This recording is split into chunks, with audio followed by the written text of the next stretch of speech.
मुरीदे रसूल भी हैं, मुरादे मोहम्मद मुस्तफा भी है, जिन्हें रब कायनात के महबूब ने अपने रब से मांगा, और जब रब से मांगा तो दो नाम जुबान से जारी हुए। किस अंदाज में? मेरे करीम ने कहा, या अल्लाह इस्लाम को इज्जत अता फरमा, या उमर बिन खत्ताब से, या उमर बिन हश्शाम से। अब यहाँ देखिए अंदाज़े मोहब्बत क्या है।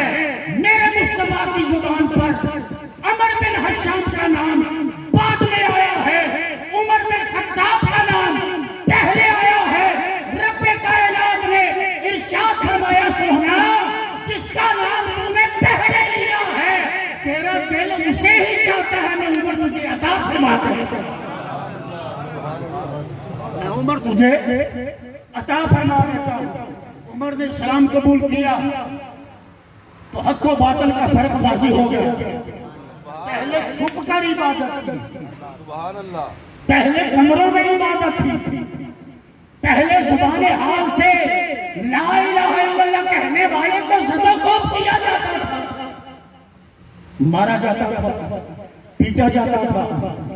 उमर आया मुस्तफा की गुलामी में तो अर्ज करते हैं, या रसूलल्लाह अल्लाह भी सच्चा, आप भी सच्चे, कुरान भी सच्चा, दीन भी सच्चा, वो तमाम बुतों वाले झूठे, फिर कैसे मुमकिन है सच्चे चुप रहे, झूठे अलल हलाल लातो मनातो होबल के आगे अपने सरों को झुकाए।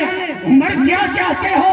या रसूलल्लाह मैं अहलाए कलमतुल हक चाहता हूँ। कहा इजाजत है, तारीख कहती है उमर ने अल्लाह अकबर का नारा बुलंद किया। एक एक घर में आवाज आ गई कि आज से इस्लाम का परचम बुलंद हो गया।